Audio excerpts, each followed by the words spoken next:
gentlemen, pros and schmoes, you are listening to The Come Up.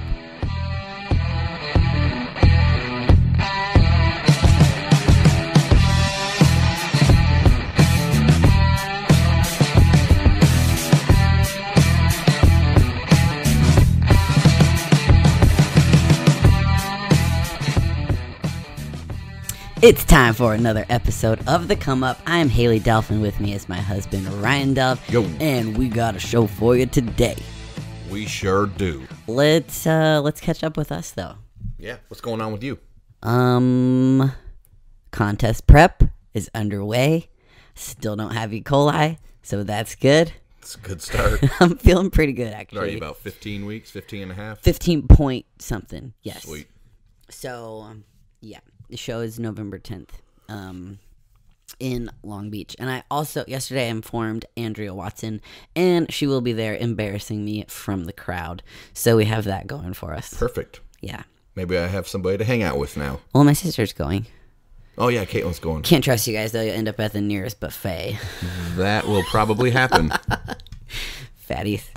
Actually, it will happen. Yeah. Yep. So last episode we talked about how I got dreadlocks, and it's actually funny because today I'm taking out said dreadlocks because I need to dye my hair blonde.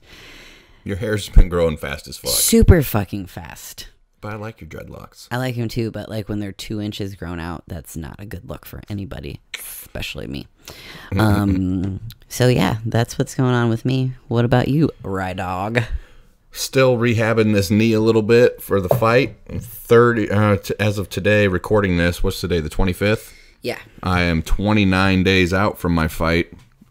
Just been working a lot of striking with my guy Sean West. But yeah, starting to diet a little bit, getting into fighting shape. But no, ready to go in there and. I think I'm dieting enough for the both of us. Yeah, ready to get in there and drop this 6'5", 265 pounder. That's fucking right. Yep. Timber. Yeah. So who do we have on today? We have a jacked and tan lady in a red dress. Theresa Ivancik. We have a female bodybuilder. She just won the Norfolk Pro a couple weeks ago. Freaking awesome lady. Getting ready for the Rising Phoenix now. And you're really going to enjoy the interview because we both did. Yep. Super cool chick. Yeah. I like her. So this show brought to you by TrueNutrition.com. Make sure you use code ADVICES at checkout. Also brought to you by Downrange Supplements. Go to downrangesups.com. And don't forget Forged Nutrition. Use code DELF at checkout. And our training businesses. Sovereign Aesthetics. And Trained by HD. Motherfucker. Yep.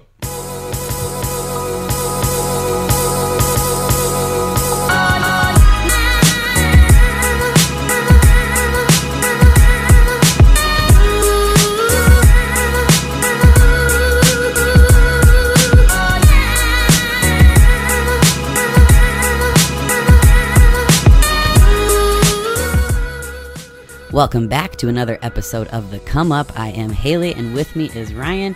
And on the phone today, we have female bodybuilder Theresa Ivancik. Theresa, how you doing? I'm good. How are you? So good. Thank you for coming on the show today. Thank you for asking me. I really appreciate it. Yeah, for sure. Well, we couldn't not ask you after kicking ass in Norfolk a couple weeks ago. Thank you. Yeah, that was awesome. Yes, but before we get to that, like probably one of the coolest weekends of your life, I want to, give some background to our listeners. So, Theresa, where are you from? How'd you get into bodybuilding? What's your life story, basically? I am from Pittsburgh, PA, and I've been born and raised here. And I've been doing bodybuilding probably since back in 2006, 2007. I had an eating disorder, which a lot of people do already know. I had bulimia for 7 years, but I didn't know the correct way to go about, doing this fitness thing. And back then it was Victoria's Secret models, it was fitness models. It was all that stuff. So you were just trying to portray that kind of style and that look. So looking through Oxygen magazines back then, I wanted to look like this specific person. So I actually went to, I worked at a gym and I went to a different gym because that's where I was told to go. And it ended up being my fiance's gym back then, and he had told me I needed to eat, but he didn't know my whole story on, my bulimia. So I left, and we didn't speak for 7 years. So wow. Yeah.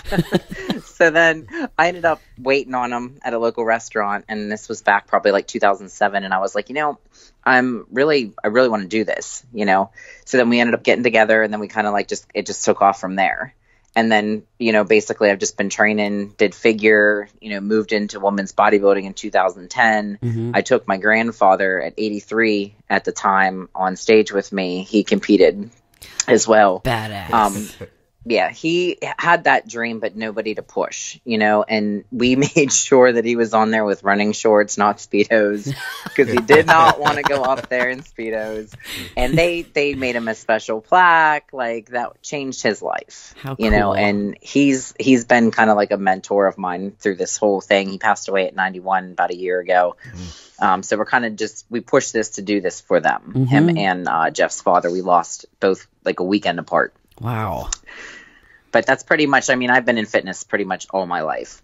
Yeah. So growing up, were you an athlete? I was on the dance team. Okay. Like, for Sequinets. But we, like, as kids, we were playing around, and you know how it was back then. It was either trampoline or building forts or making up dances or swimming. We were constantly active. But in terms of like actual sports, I danced. So do you think, I'm a former competitive cheerleader, and I can see where like that definitely pushed me into having some definite like tendencies with eating. Do you think that dance kind of did that with you a little bit? In a way, it kind of did, because like it was just like you got to fit into these different outfits. You have to, look a certain way, and then the other girls, look a certain way. So, and I was one of the, I guess back then it was just like I was bigger boned, you know what I mean? And I didn't fit that same profile as these other girls. So I was trying to figure a way on how to fit in, not realizing what the weightlifting side of things were, because I was not introduced to that yet. Right. But in terms of like, we hated it back then, and now we're like, oh, hell yeah. Like, I like this. Like, I need to use this to my advantage. Yeah. There was no like body acceptance. It was like, well, yeah, you look like a Victoria's Secret model, or you're pushed to the side. Yep, pretty much. And it was modeling back then was hard, because it was just like there was no social media. There was like you were sending in, I was sending, letters to Flex Magazine and Oxygen and pictures that I would take for photo shoots, because it wasn't like it is today. Like it was hard. Yeah, I know. It's so accessible now. It's crazy. Back to like the weightlifting thing is nuts too. It was always like for the boys, and like, oh, you're going to get bulky. And it's crazy that that's still a thing today. Because you just average people don't get bulky. But even like, I wish I could get bulky really I know, easy. even like, 10, 20 years ago, it was like, oh, well, like the football players, they definitely need to lift. But if you're just a female athlete, like you don't need to lift. It's not required, which like it's going to cause injury, let alone not let you look your best. But anyway, I agree. Yeah, that's a topic for another conversation. But okay, so that's freaking wild that you took a basically 7-year hiatus from your fiance. I ran. So, yeah, it was like eat, and you were like, no, I'm trying to stay skinny. But then the food, I know, right? The food always brings you back. It does. Yeah, it was just like learning like what. Like, because there's a lot of people out there that don't understand that food is fuel. There's a lot of people that look at, like, you can look at food as survival or food as comfort, and the people that like look to strive off of eating like this, the ho-hos, the Twinkies, the wings and all that stuff on a daily basis, that's not even healthy. And we always tell people, you can't drive a car on an empty tank. And your body's no different. Absolutely. So if you want to put shit fuel in there, you're going to feel like crap. Yeah. So whenever you put that healthier food in there, you feel like $1 million. Absolutely. I was just talking to another trainer this morning. A couple of her clients are really struggling with that. She's giving them a macro count to hit, and they're like, well, I'm under my macros every day. And she's like, no, you have to hit that. And I was like, just tell them, does your car run faster when you put less fuel in it? And she was like, oh.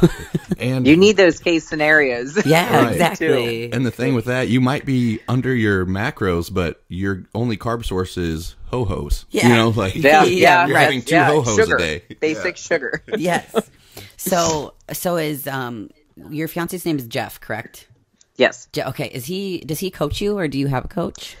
I have a coach, like right now, and the guy that I'm with actually got me my pro card. Okay. And then we kind of took a couple years off, and I ended up working with somebody else, and then I ended up contacting him back, and we decided, you know what, we made an awesome team. We need to get back together, and he's more local for me, so he's like about an hour away in Ohio, where I'm in Pittsburgh, but we just click. Like, you just know, and that's just, it's staying that way, you know? That's awesome.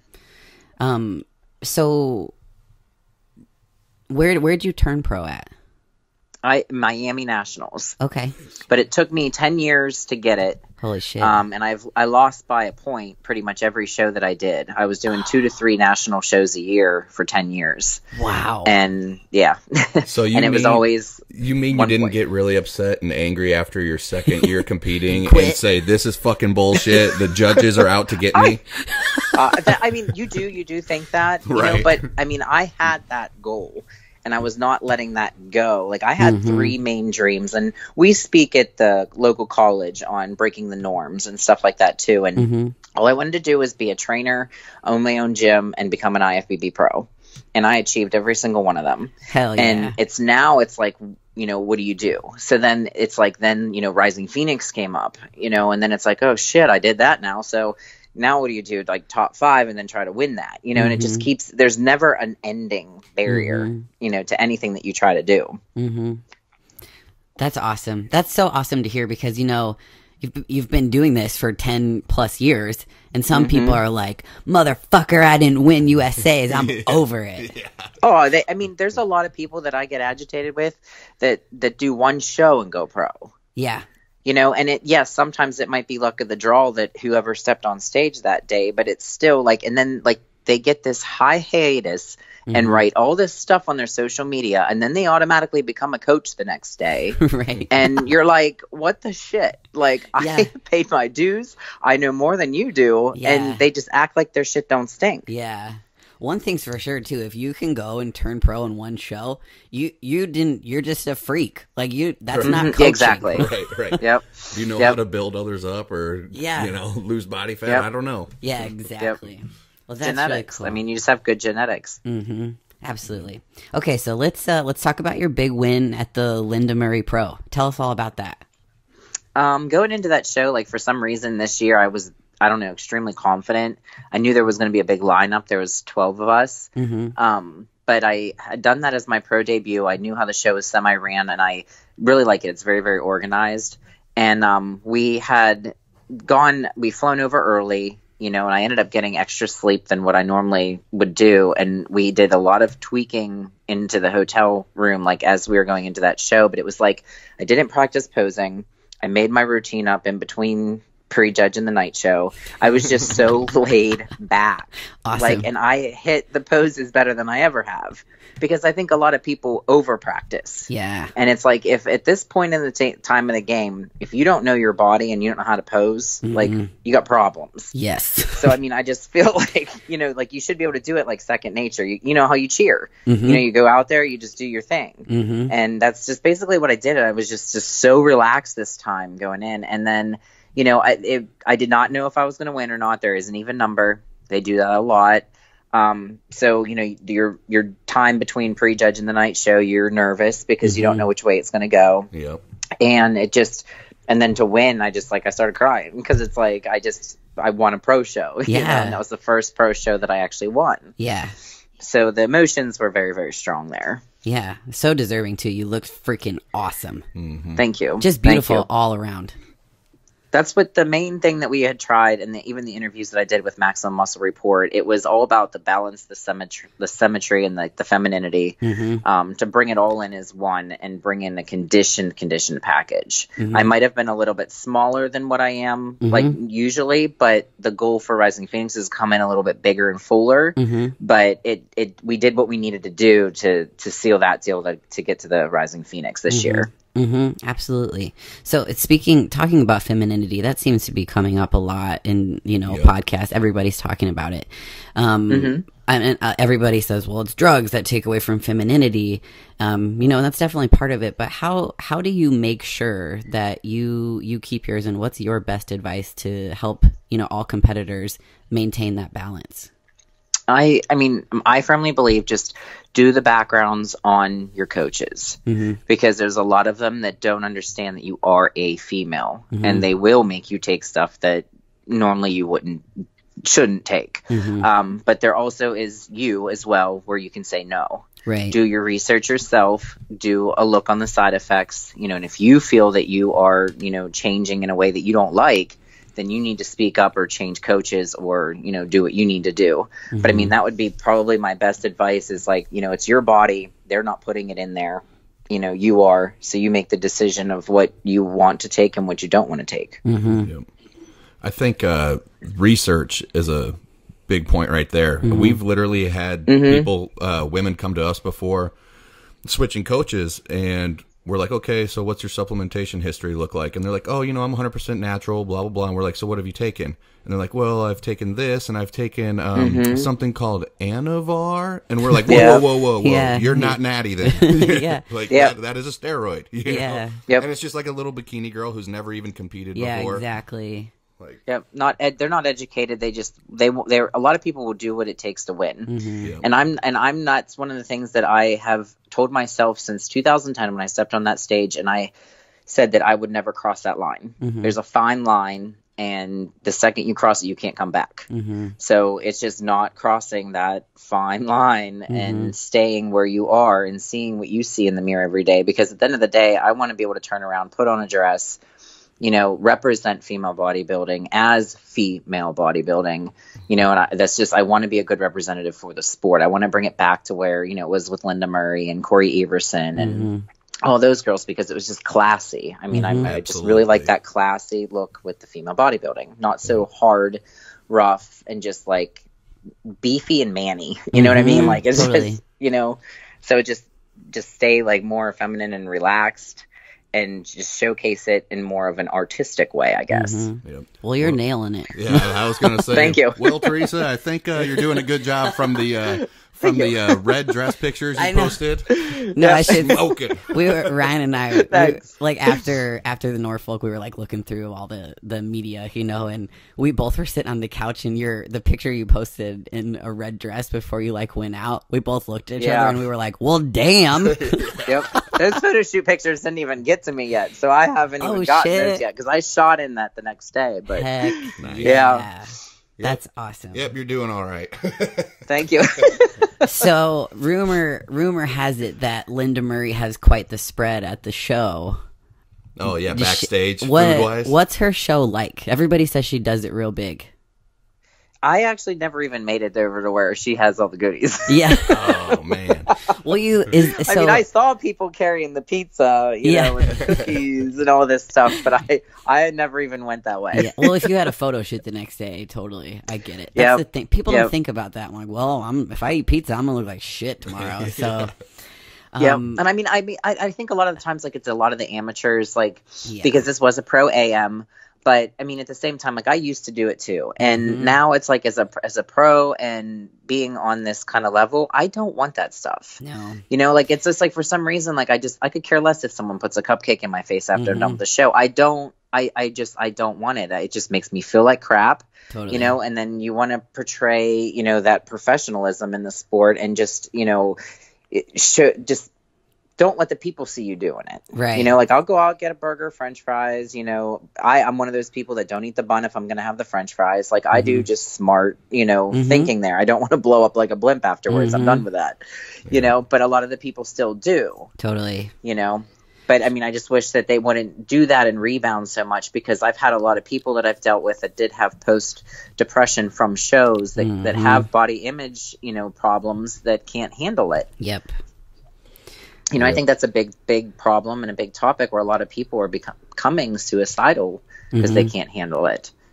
I totally agree. And it's hard too, like from the coaching standpoint, you know, you're kind of like throwing the sheep to the wolves, because it's like, okay, you think that it's hard going into the show, but trust me, after the show is going to be a lot tougher. I'm going to be on you. Yep. And then, you know, they're like, okay, yeah, sure. And then they get it. You know, then they're like, oh, fuck. Yeah, it's like if you're not going into another show, you have no goal, you know, in the near future. So you're like, well, fuck it, I'm going to have this cheesecake in my case. This whole cheesecake. But that's the thing, though. You can do that, and that's the problem. Like, for a whole week straight, if you come in super depleted, you can eat anything and everything that you want for like every hour of the day for 2 weeks straight, and you won't see nothing. And then by the third week, it plays catch up. Oh, yeah. You know, and then you just start to balloon out. Yeah. You know, because you're that depleted, so the calories are just like pumping in, and then you're like, oh, damn, I'm screwed. And then you're just sluggish. You know, and you feel like shit. Yep, you're too far away. Man, bodybuilding's a mental sport, guys. It is. I think a lot of the people don't realize, like, I think the general public doesn't see what all goes into it. They think a lot of the people slap on a Speedo or, you know, a trunks and a suit, and then they go in there. They don't see the tanning, the hair, the makeup at 3 a.m. in the morning, like what we do to deplete ourselves of the water, you know, what we do afterwards. Like, it's still a lot. Having to sit on a towel to take a piss or a shit when you have your tan on you. All the stuff. It's just so glamorous. Bring your bed sheets. God. You smell like ass for 2 days when you can't shower. So at the show, is that when you got engaged? Yeah. So we did. Walk us through that. How'd this happen? Because now we know you've known your fiance for a long time. Yeah, we've been together for like 11 years, and you know, everybody was always like, when are you going to do this? When are you going to do this? Now, we did reenact the engagement on stage. Yeah. It did happen in the hotel room in my freaking pajamas. But, it was just one of those things. He was out at dinner, and I was in the room, and he texted me, and he's like, hey, there's this really sexy guy eating dinner by himself. Do you think you want to come down and hang out? So I went down and I sat with him, and he was acting like kind of weird, and he was like breaking out in all these hives, and I was like, what is going on? And he's like, oh, do you remember I ate that tuna? And I'm like, I'm allergic to tuna. I'm like, okay, I don't recall, but whatever. So we go up in the room, and I like just change my clothes, like take my makeup off, pull the contacts out. I lay down, and he looks at me, and he's like, what kind of mood are you in? And I was like, I don't know. I'm freaking tired, you know? Yeah. So he comes, we had 2 separate beds, and he comes over to my side and just sits down and just like knelt down and started crying. And I was like, is this really freaking happening right now? And then it was like, you know, you woke up in the middle of the night to go to the bathroom, and you look down and you're like, what the fuck is this? Yeah. It's like you forgot everything that just happened. Yeah. But I mean, it's just, and then, you know, we talked to Lenda and Gary and, you know, the people that were running it, and they really suggested that we did it on stage. And it was like, from the emotions of winning, it was like, well, we never kissed each other, and the ring never left the box, you know? Yeah. But it was just, there's just so much going on, because you just won. And then like that's what the main thing he didn't want to do. It was supposed to be on Saturday.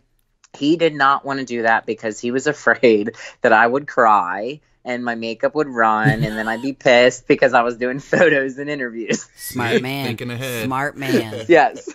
Hey, and tell him not to feel bad about getting the hives, because when Ryan proposed to me, he was nervous as fuck the whole day. Yep. And I didn't get hives, but I was nervous. He was like sweating. I was like, what's going on with this fool? Did you eat too much? And I already knew Hailey was going to say yes. Like, we already talked about it, but I was still nervous. See, happens to everybody. Yep. It's all right. It's a life-changing event. It's very true. And I did it in front of both of our entire families, so fuck me. Oh, Jesus. Well, it's funny, too. God love you. If you guys have been together for 11 years, what are you going to be like, no, sorry? Yeah. Oh, I know. You know? I know. Like, you really think I'm going to say no? Like, we live together. Like, yeah, right? Yeah. That's awesome. Well, that was like a storybook ending to the show. Then that's awesome. Yeah, so cool. Yeah. Well, and congrats again on both, on the win and on getting engaged. Thank you. I appreciate it.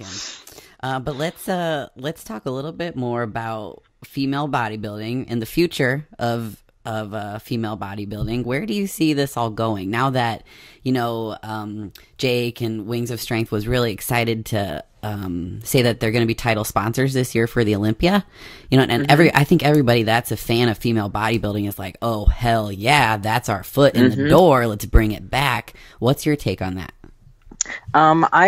With what he has done to bring, you know, everything back to the mainstream, and then pulling Lenda Murray, you know, involved and stuff. And then now that they are like the main sponsors, they've been traveling back and forth. They've seen posts of them coming back to Pittsburgh to talk to JM and Jim and all them. And now that they're, you know, part of that mainstream, I mean, there are rumors that we are supposed to return in 2020. Oh, man. I knew it. A high possibility that it can happen. He said there is a lot of work, you know, still to be done. But I think that if they stick to, you know, their guns of what they want to showcase as female bodybuilding, and, you know, we see how this Rising Phoenix, you know, comes in, because I'll be honest, I was actually honored to be in that Muscle Fitness magazine with, you know, the Olympia symbol on the same page as my face. You know, like that was just like, you know, wow. And then for them to finally get in and actually sponsor it, I think that there is a very strong future for female bodybuilding if they continue to judge it correctly and they keep going in the direction that they're going now. Yep. Absolutely. You know, on a couple episodes ago on our show, you know, I mentioned, I'm like, I think female bodybuilding might be making it back to the Olympia, especially now being the main sponsor for the Olympia. And I was like, you know, I think the reason that you guys were pushed out before is, like you said earlier, it was getting a little masculinized and just big. And now, look at the people who are winning. Like, you just won. Very feminine, and with muscle and proportions and symmetry. And even like Margie, you know, she's bigger, but she's still very feminine. And Alina Papa, you know, she looks amazing. Yeah, when we were in Puerto Rico, Jessica Martin, she was not the biggest, no, she not was the one hardest. Of the smallest. But Were you guys in Puerto Rico? We were, yeah. I was supposed to compete there, and I ended up getting E. coli earlier this year. Jesus. So we still went because we had it all booked, and Ryan competed. But it was fun because we got to wrap up the show. Yeah, because I was at the booth there. Oh, okay.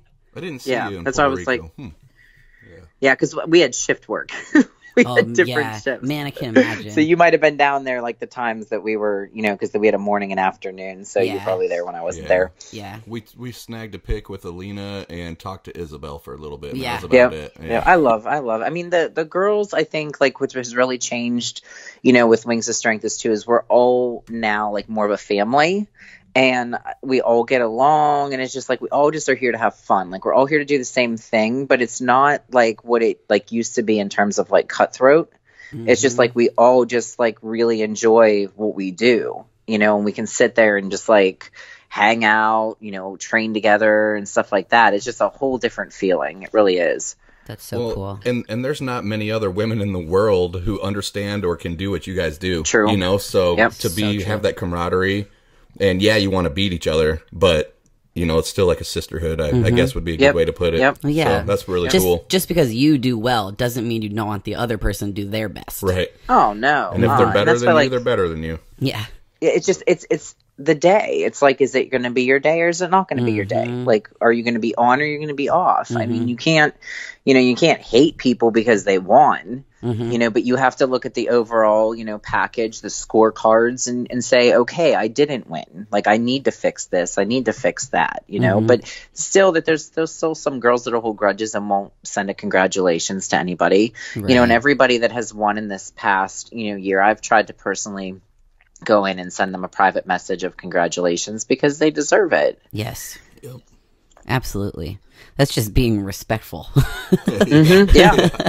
And, you know, like when it's your day, then hopefully they're like, hey, Theresa, you know, like, congrats. Exactly. Yeah. Yeah.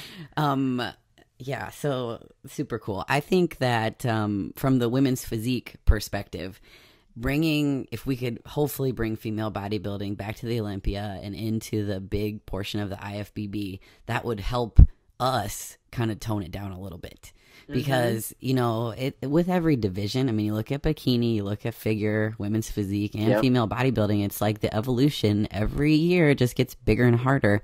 And, you know, if they're rewarding people like you and Alina and Jessica, then hopefully we have to, you know, go back to what women's physique is supposed to be. Yeah, which would be great for you. I totally agree. Yeah, I mean, because there has to be some discrepancy between the divisions. If you can just pull the heels off of a figure girl and she can throw up a front double and look the same, then that's weird. Yeah. Yep. I've seen that time and time again over the past couple years, and it's just like you get frustrated. You know, and then like even as a coach, like I get frustrated because it's like, what am I supposed to do? Like, how am I supposed to bring my girls in if I go by the protocol that's on some of these websites of what you're looking for, you know, in terms of giving the points or, you know, deducting from, and I bring them in as that website has stated. But then when we go to these shows, it's total opposite. Right. You know, and it's like, okay, well, then I feel like I failed because I'm hard on myself as a coach. Like, I want my people to win, you know, just as much as they want to win. Right. You know, and we were lucky enough this year that we pretty much won every show that we've done with all my people. You know, and I got a Justine Pro and Taylor Pro 2 years ago, and it's just like they're your baby. You know, and you want them to do good, so you really want to know how you're supposed to bring these people in. Exactly. But the protocol is being different at every show. Well, let's hope that starts going. I think it is going the right direction, but I think that it'll get even better. Oh yeah, you know, I agree. Yes. So, tell us a little bit about your training. You own your own gym, correct? Okay. So what's your training like? Like how do you train? What's your philosophy there? I normally always used to do like one body part a day, and then like on my off season, I would take the weekends off just because I needed a break. You know, I figured I'm at my place of business. I need like 2 days away. Yes. But like now I do like just different splits, and I rotate them like every 3 days. And, you know, I'll either do 3 on, 1 off, or I'll just run 6 in a row and take 1 off. So it just depends on, you know, what body parts I want to bundle. But normally legs always have their own day. And then I have like just upper and lower body together, like chest, tries, shoulders, and then back, buys, and rear delts, you know, or vice versa, and switch. So that's kind of like how I was doing it more or less now. I think just to kind of bring what I needed to bring for the stage. And then I'll probably go back to like, you know, building, you know, into that off season of one body part a day. Because I feel that doing that allows time for growth and repair and recovery, because if I beat it hard that week, I won't be touching it again until next week. So that's kind of like how I usually do things. What's been the most difficult to bring up, or what have you worked on the most in your time bodybuilding, do you think? I have gotten criticized for my legs for so long. They just don't want to grow. But I did get them up. They were balanced. I had them all equal out this time. They probably would be the hardest body part that I have. I just have to find out what is actually going to work. Is it going to be, you know, not hitting them as hard and just doing your regular compound movements, like, and getting away from them? Or is it going to be more is better? Like, it's just finding out what's going to actually work. You know, I had the lines this time. It was just, I want to keep the size coming to balance to my upper body, because I really don't want to atrophy my upper body to match my legs. Right. Yeah, that's not fun at all. No. It's bodybuilding. Right. Yep. Yeah. Not atrophy. I mean, because I've gotten told, like, you know, it's not that your legs are bad. Right. It's just your upper body's that good. Right. Right. You know? Oh, so for it's like, sure. now what? Your fucking delts are crazy. Yeah. Yeah, it's just, it gets nerve wracking because you're like, just grow. Just grow legs. Yeah. And you know, that's such a great point, because you've been at this for a decade, and people, you know, get frustrated in 3 months. They're like, well, I can't grow my fucking chest. I'm like, well, you need to try some other stuff. You need to give it some time and consistency. Give it 5 years. Yep. Yeah, seriously. Yeah. I mean, this is one of those sports that, like, you get better in time, you know, like, and the more you mature into it, the better you look. Yeah, that's one thing I really respect and like about bodybuilding is, you know, you can go out and be a really good just be naturally good and be a really good baseball player, like within a few weeks if you wanted to, you know. But bodybuilding, if you want to be like one of the best in the world, fuck, it's more than likely going to take you at least a decade. At minimum 5 years, you know, but it's crazy. So you have to I think consistently is, like, put the work in. You do. And I think, what's hard is like, we have to put way more time in than these NFL players and, your sports players, and we don't get paid anything. Do you know what I mean? Like, it's just like they're making millions of dollars, and they have to eat to have energy, but our job is a 24-hour job, and it's like every 3 hours you're either at the gym, you're sleeping, you're cooking, you're stretching, you're practicing posing or whatever. And it's like, then you have no time in the day, and it's just like, you look at the difference of like, we're considered athletes, but like, we're really not in the same bracket. Right. Yep. No, I 100% agree too. I'm just an amateur bodybuilder, started in classic. Now I'm doing bodybuilding, but I'm also a professional lower level MMA fighter. And I'm getting ready for a fight right now. I'm about 4 weeks out, and bodybuilding, you have to stick to your diet perfectly every day. You can't get drunk on the weekend just because you feel like it, or you're going to look like shit. But right now, like, I'm getting ready for this fight. I'm like, fuck it. There's ice cream right there. I can eat that. It's because I don't have to look a certain way. I'm still putting in the work, but it's not. Well, you still it's have not to like make 24 weight, hours.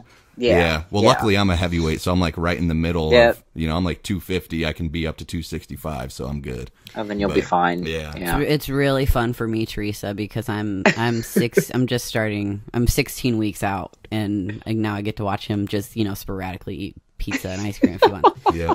I got to clean it up. I got to clean it up this last month though, because in MMA, like, how I look is kind of part of my selling point. So I got to be. I'm trying to look a little crispy for when I get in there. Not a fat ass. You hear that, Coach Vij? He's trying to clean it up. What show are you doing? So man, I had like a bunch planned for this year, but then E. coli decided to fucking happen. So the last show of the year, the Legion Sports Fest, is what I'm shooting for. Okay. And then, depending what happens, maybe I can rebound and then go into some early shows next year. Yeah. It was wild. But have you done that one before? I don't know. No. No. Like, apparently it's a big one. And I've never been to Long Beach, California, so. Yep. Yeah. Yeah. Well, it's just like, I think too with the bodybuilding, like, there's a lot of places I would have never been to. Yeah. If it wasn't for, competing either. Like Puerto Rico. Yeah. Yep. I would have never been there. What'd you think of Puerto Rico? I was not in the host hotel. Okay. So we weren't either. We were in that overflow. Mm-hmm. Oh, okay. And I called my boyfriend and I was like, I like Puerto Rican and all, but I really don't think you're going to like it. I feel like Scarface could come in here at any time. Dude. It was just like so nerve wracking. And then you go over to this beautiful host hotel and it was like, oh my God, this is what it's like. Yes. That is hilarious. I mean, I think it's beautiful out there, and I don't know if you saw my IG story or whatever, but we had a bad Uber experience, and the guy he didn't come pick us up, and my photographer hung up on him, and we walked back to the hotel. So I had to Uber back to mine, and I ended up getting the same guy. Oh. And he picked me up in this minivan, and he got me stuck in a fucking marathon. Oh, we were the only car driving and a million people on the road, and they were banging on the minivan. Oh shit! Get out of here! Oh, I'm not joking. And I was like, this would only happen to me right now. You were all by yourself too? Yep. Oh my God. Guy was the sweetest, and I understand he couldn't get to us because the roads were blocked. Right. And that's why we had to cancel the whole trip and everything to get the Uber back. But it was just funny because I ended up with him again. And then we got stuck in that marathon. I was like, that's nice. That's nuts. Banging on the windows. Right. Yep. Was that we were going 2 miles an hour? Oh my God. Move. You're like, I'm not tipping you, buddy. This is terrible. Well, I was like, you know what? I did because you gave me a tour of Puerto Rico. Yeah. And we got to spend some time together. That is awesome. Man. That is so funny. You mentioned you felt like Scarface could walk in there because we bashed Puerto Rico so hard when we got back on this show. I'm like, the same beach, thing though. It's fucking beautiful. Yeah, the beach, the resorts are beautiful, but if you get away, from there, ghetto as fuck. Like, good Yep. luck. Yeah. Yep. Hope you I carry mean, it was scary driving from the airport over. Right. You know what I mean? You're looking at all the graffiti and all the, the abandoned buildings and just like people laid on the streets and stuff, and you're like, where am I going? People like driving where are like we fucking stopping? maniacs. Yeah. Yeah. I mean, but nice is, every Uber driver I've got into, they were super nice, super cool. I think a lot of people over in Puerto Rico are getting upset now because they are getting, like, they're making Puerto Rico a more of a resort thing now. Yeah. So a lot of people have to pick their families up and leave. So a lot of them are getting upset, So I heard some stories just from them that they were devastated that they had to leave, where they were originally from. Yeah, man. For jobs. And just looking at like what the hurricane did still, like still a year and more later was like just crazy. Yeah. It was devastating. Like Sean and I shot down in one of the corners, and it looked like a little outside cabana bar, and it looked like it was just underwater. Right. Because it had the caution tape and everything around it, and you could see the coolers that were just rusted out, from where you would put the beer. I mean, it just looked like it just got pulled from under the sea. It was weird. Man. Yeah. Well, anyways, Puerto Rico. So, this is always something we bring up with bodybuilders.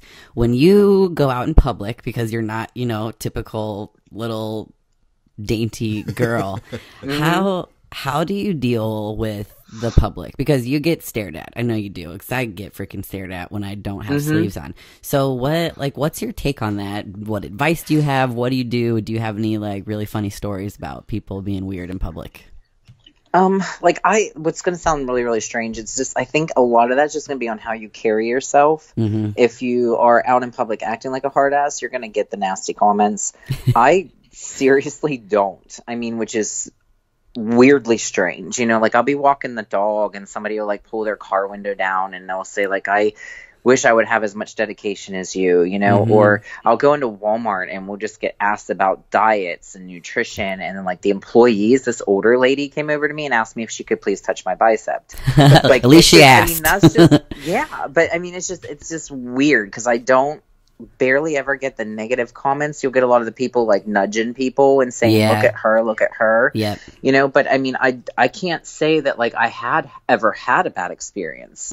Maybe in the beginning when I was first doing this, but now that people kind of know, when you're out in public in your hometown, they're like, oh, that's so-and-so, you don't get it as much. But right. I mean, I don't know. I mean, sometimes they'll want to take pictures or, stuff like that, but never really anything bad. It's funny when we talk to people from the East Coast or the West Coast, a lot of times that's part of the feedback, but we're in Iowa, and Iowa seems to be, like we get to vote first, which is great, but we're not super progressive. Everything's very like traditional and set in their ways. So bodybuilders are not a thing here. Yeah, so that definitely has something. Cause like I can go downtown Chicago and everyone's like, okay, so it's not you just fit right in. Yeah, exactly. It's not that you get like nasty comments usually, but you always get fucking stared at. Yeah, you can always, it's just weird.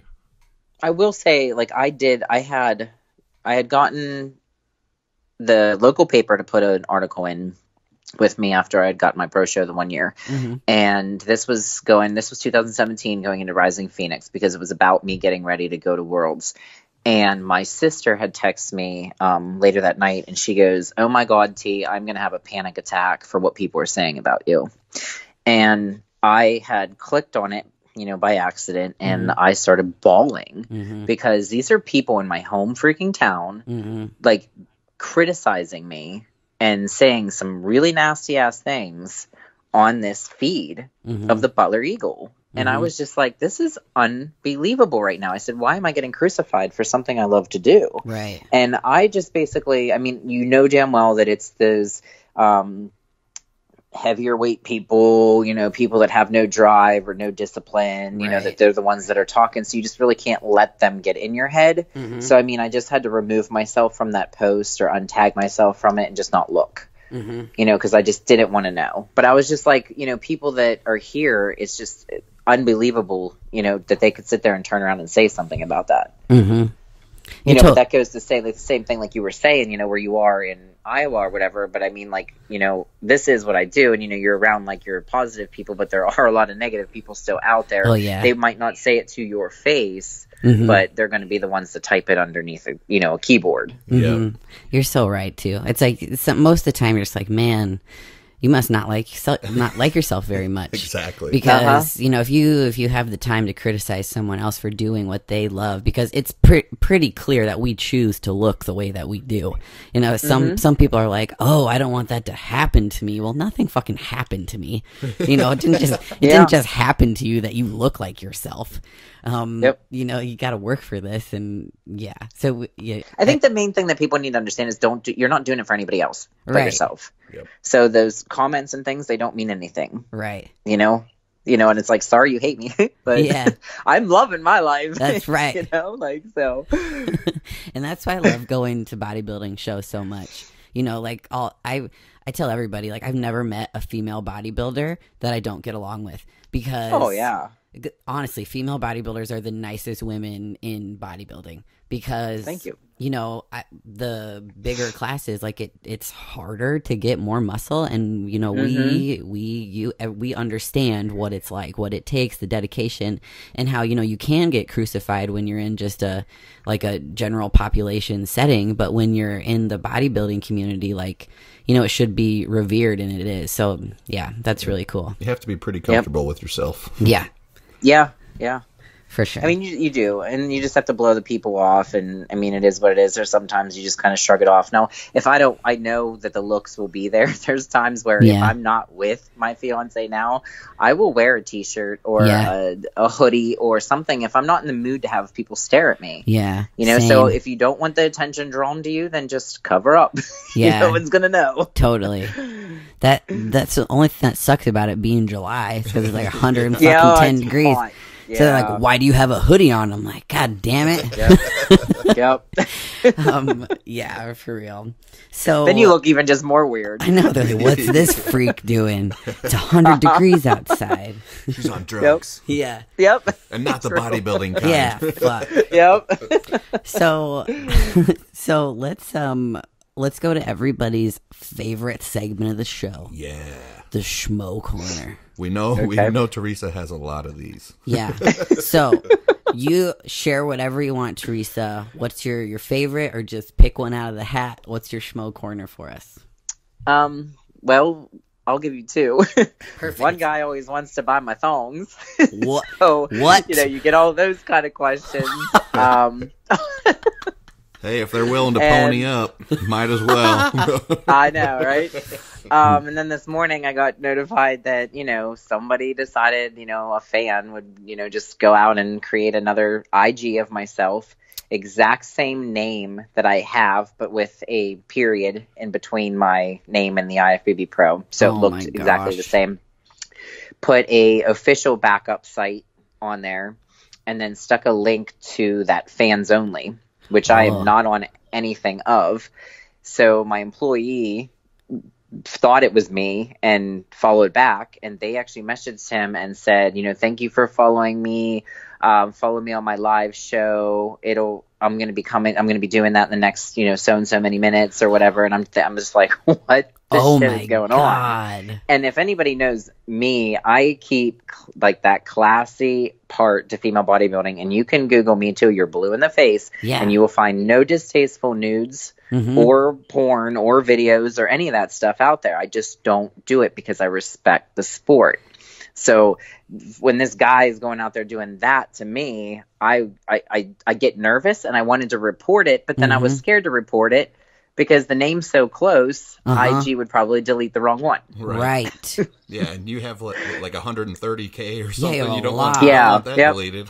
No, I don't. Holy shit. That is so terrible that someone thinks that they can take your name and what you've built and then profit marginally off of it. Yep. Yep, but he went to message him back, and then I guess the profile's already deleted. So my fans will take care of that. Like, I got numerous emails from my fans this morning asking if this is legit site, and they think it's spam. And I looked into it, and they probably are the ones that reported it. Hell yeah! Get after them. It's gone already. Don't even have to do your dirty work. Send your mafia out. That's right. Yep. Love it. Okay, so the guy that wants to buy your thongs, how many times has he asked you? Oh God. Like daily? Probably every month. What the fuck? Every month. Yeah. That's so crazy. That sounds like it could be a lucrative business. I know. You're like, well, if I wear one a day. Put them on sale. Yeah. So weird. Yeah. It's this, and then I mean, like, as you probably get this a lot too, is like with the sessions and the muscle worship and the feet pictures and just all that crazy stuff. People want me to knock the shit out of them. I'm like, listen, no, not doing it. I will not headlock you. Yeah. Or it's like arm wrestle. You know what I mean? Like just all that weird stuff. Oh, I know. It's weird stuff. Yeah. Why are people so obsessed with arm wrestling for real? There's I have no idea. Like, there's some people that are actually wrist wrestlers. Like, they arm wrestle.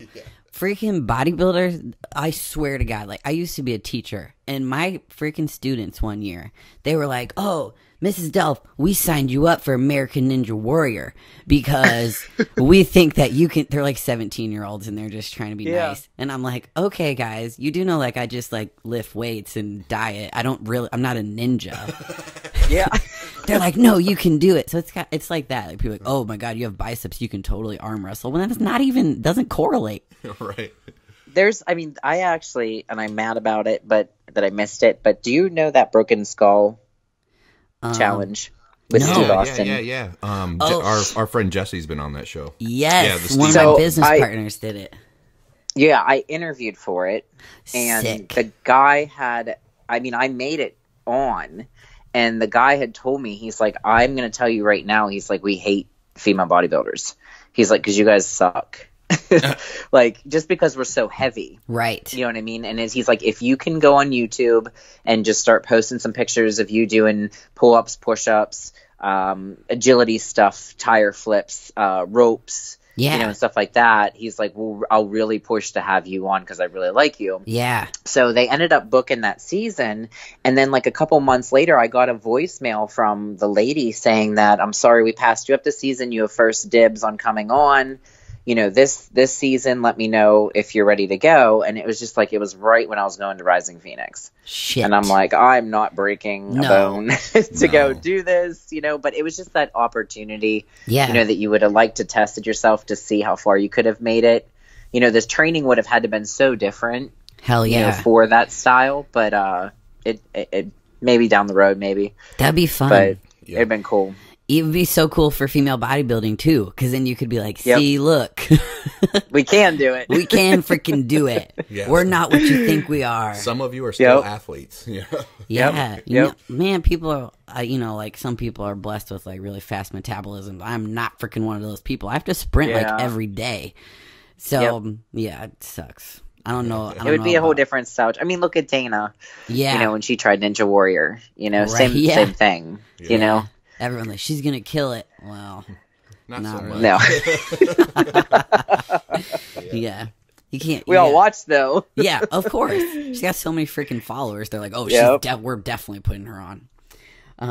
Yeah. So, thank you so much for coming on today, Theresa. Oh, thank you for asking me. We really appreciate it. Before you get out of here, plug your social media for us. How can people reach out to you? With questions, training inquiries, anything like that.